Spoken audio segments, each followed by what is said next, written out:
What's up guys, my name is Witty, and today we are going to be talking about a barbarian build that can do this. Now, the main thing I want you to pay attention to is the bottom of this video. We are running a 3-man here, and as you can see, I am spamming shouts. And I'm also able to spam Call of the Ancients as a result. There are a lot of things to actually talk about as far as the barbarian goes in Season 5. Now, obviously, it's not going to be as strong as it was in Season 4 or even seasons prior to that. It did get a lot of heavy nerfs, but it is still one of the top 3 strongest classes in the game, even if it is at number 3. Now this barbarian is, of course, as you can tell, right back to our roots, Whirlwind Dust Devils. However, this time it is going to be a direct version of Whirlwind Dust Devils, and we're not going to be bleeding. And this is because of the updates to all of the uniques in Season 5. The main one of these that we're actually taking advantage of is, of course, Ramaladni's Magnum Opus, which does mean that we are, in fact, doing Dual Wield Whirlwind. Now, this build is capable of soloing Tier 8s and even doing group play Tier 8s for clearing trash. However, it is going to require you to build a lot more into it. The gear requirements for this type of build are pretty strict. If you want to feel anything close to the same amount of power that you might be used to if you played Barbarian in Season 4. Alright, it is time to see what these bosses feel like. If you get gear that is better than mine, this will be done even quicker.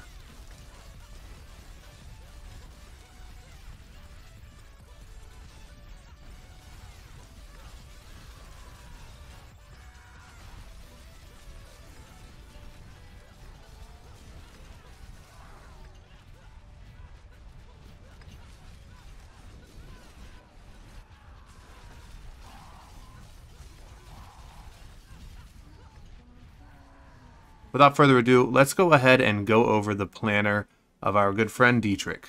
Now, the link for this will be in the description for you guys to check it out. There are actually a total of 3 variants here that you are welcome to check out individually. There are, of course, recommendations for the Masterworks and all kinds of things. Definitely check out the notes and join the Discord here. In Sanctuary, you can actually read the Whirlwind thread that Dietrich has created. If you have any questions, you can ask them there. You can ask them in the comments of this video, etc., etc. Now, I am specifically running the 3rd version of this with Fists of Fate. This version here is uniques without running any Ubers. Then you have the 2nd option, which of course includes the Ubers. And last but not least, the Fist of Fate version. All of these do have skill trees and paragons complete for you guys to check out, but today we're going to check out the Fist of Fate version because that is what I'm running. As you can see, we are using a Harlequin Crest, Tyrael's Might, Starless Skies, and the Grandfather, 4 mythic uniques, which means, of course, this is an endgame build. We are pushing Tier 8 Infernal Hordes after all, so you're going to need some endgame gear for that. We are running the Ramaladni's Magnum Opus, which we touched on a little bit earlier. This is extremely important because we are using Dual Wield to Whirlwind, as you can see here. And the main reason we're using this is because it got a really big buff this season, and you're able to stack resource in the realm of 250 to 300, and it is extremely strong, even stronger than a polearm. Now, to go over the aspects a little bit, we are going to be taking Ghostwalker. This is, of course, for movement. We are a pretty slow build compared to Season 4, but that's okay because we make up for a lot of it here by triple critting movement speed and, of course, taking Ghostwalker in general. We're going to take Dust Devils on our 2-hand mace. We are also going to triple crit this for Dust Devils to cast twice because the more Dust Devils, the more damage. We do take Fury on kill here just to make sure we don't have any issues with our resources. I don't actually take this personally, so it is not required if you're used to the playstyle, but you do need to keep in mind that if you're doing content that dies a lot easier, it is going to be something you need to have because you will not maintain your Fury as well if you're not able to hit the monsters at least twice or so. If they're dying instantly, it is much easier to lose Fury and suddenly be useless. On our first dual wield weapon here, we are going to run something similar. However, we are going to use Dust Devil's Size here, and we do have to triple crit that as well. We'll talk about that in just a second. We've already touched on Ramaladni's and the Grandfather, so we will move up to the ring here, where we are going to run Bold Chieftains.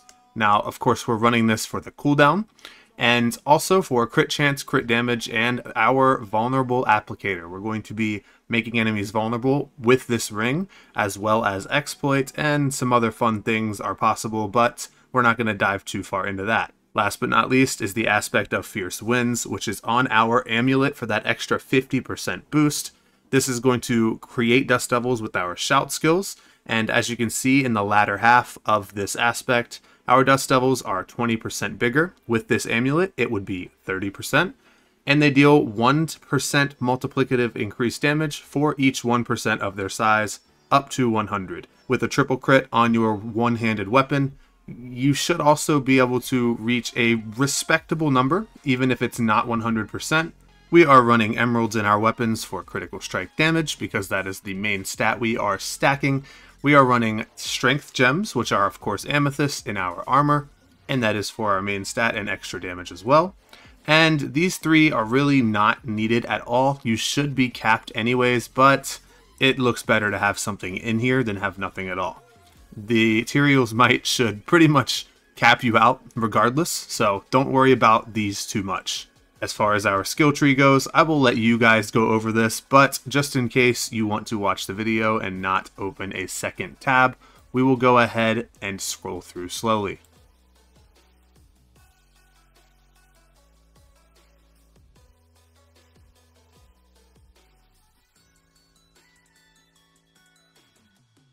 And we will do something pretty similar with the Paragon board. It is pretty self-explanatory if you played Barbarian last season. Things are oriented a little bit differently, but just as a general statement, we are going to start out with our first board being Exploit. Our second board is going to be Carnage, and we are going to take Martial. Our third board is going to be Decimator, where we take Twister. Our fourth board will be Bonebreaker, where we take Wrath. Our fifth board will be Warbringer, where we take Ire. And last but not least, our sixth board is where we throw in Blood Rage, and we will take Disembowel here. Make sure you guys use the two-handed axe expertise for that free 1.1 times damage. Make sure you set your Whirlwind to Dual Wield, and have fun with this build. It's very exciting. It's not the most overpowered thing anymore, but it is just as much fun as it was last season. I look forward to seeing you guys in the next one. I hope you guys enjoy this Barbarian and enjoyed this video. I appreciate your time. Peace.